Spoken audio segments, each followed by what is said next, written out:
The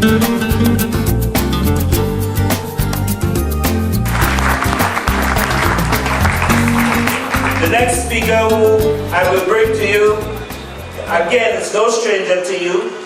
He's one of the best attorney generals Trinidad and Tobago has seen. He's the MP for Tabaquib. He's the legal advisor to the National Executive. And he was recently the Chief Whip in Parliament for the United Nations. Yes.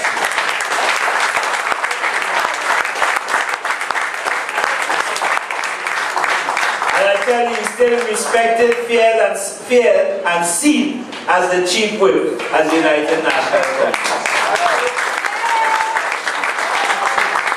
Our brothers and sisters, let's put our hands together and welcome our brother, RAMESH.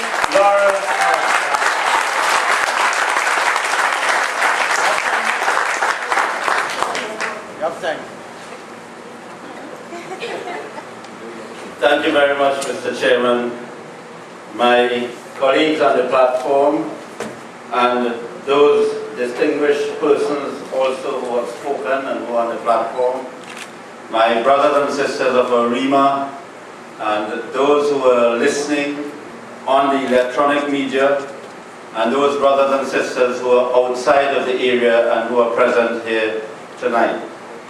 You have come in your numbers.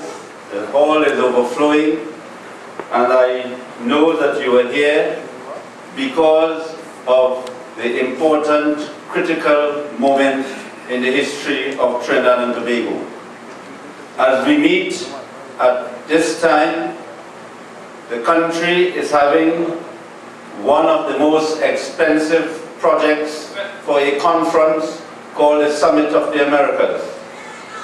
And whilst we are having that, monies are being spent, your monies are being spent as never before.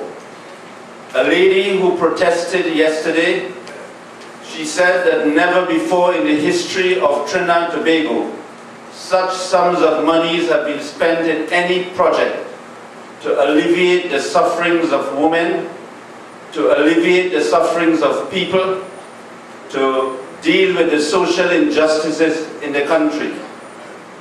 And you must know that if the monies continue to be spent as the way they are being spent, the young people of Trinidad and Tobago would not have a future. Your children and grandchildren, our children and grandchildren would have no future to enjoy in Trinidad and Tobago. In countries of the world where leaders have plundered the treasury, leaders have wasted the monies, those countries have not been able to recover. And some of those countries are still recovering today after 10, 15 years, and will take another 25 years. So this is an issue. The issue of change is not an issue which is confined to any particular political party or any particular section of the society. It transcends all considerations. And that is, what future do we want for Trinidad and Tobago?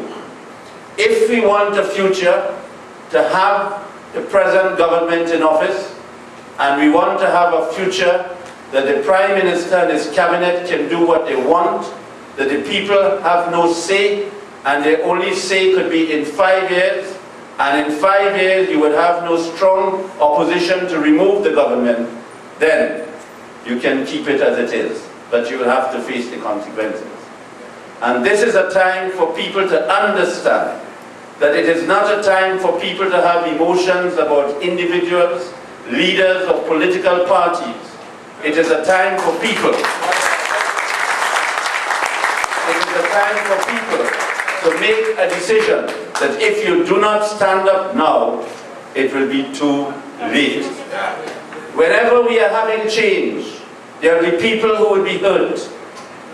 There will be people who would feel sorry sometimes for what they are doing. But people would know that what they are doing, no matter what their hurt is, no matter what the pain is the best to be done for the country at that time. And that is why we are here tonight.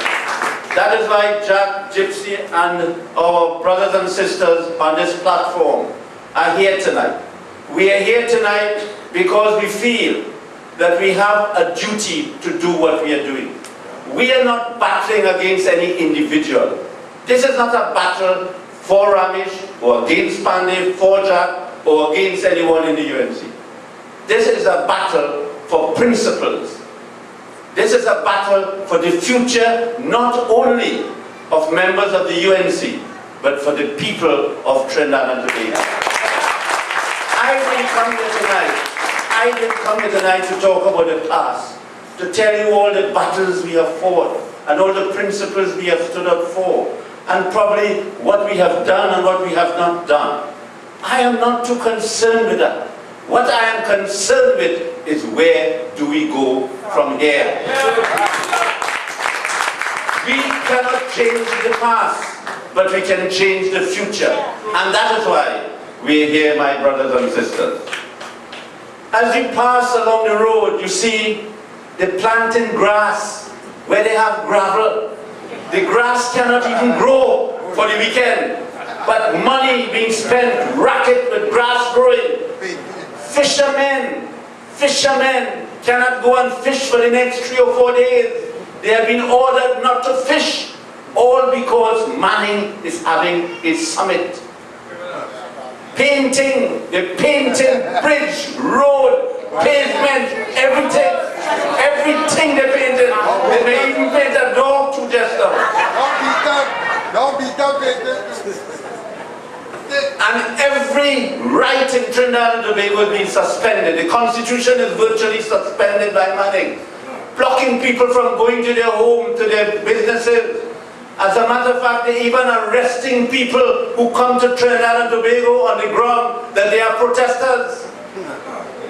This is a dictatorship in the making if you allow this thing to continue. People coming to Trinidad and Tobago and at the airport and detaining them. Say, why you're detaining them? Because you're protesting. So it has now become a criminal offense in Trinidad and Tobago to protest because Manning said so. And all because Manning wants to portray himself as the Obama of Trinidad and Tobago. Don't worry with Hazel. You notice Hazel even dressing like Michelle Obama. She buys the same kind of clothes. As a matter of fact, she starts to hold Patrick hand the same way. I understand that after the summit, Manning and Hazel have the dog to walk with them. And he bring in the helicopter to land in the square so he can walk and hold hand. All because of the ego of this man. The ego. But Patrick cannot step in Obama's shoes. He cannot bend down and loose the lace from the shoes or tie the lace. If Obama knows that vendors, stores are being picked up, taken away, and vendors cannot make money for the next week, Obama would cry. If Obama knows that fishermen cannot fish to make their living, Obama would cry. If Obama knows that Manning has decided to lock up people for protesting, Obama might change his mind to come to Trinidad and Tobago. Something wrong with Manning. Manning believes, and you know he's trying and he probably would get Obama to sleep at the Prime Minister President, and he thinks he will become Obama after that. What stupidness is this?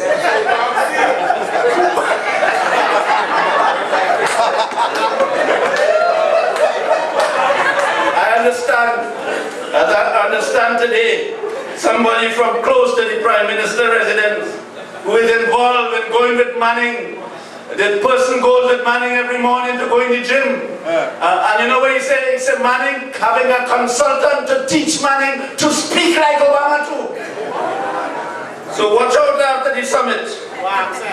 Anyhow, my brothers and sisters, the issue which we are facing at the present time is more important than any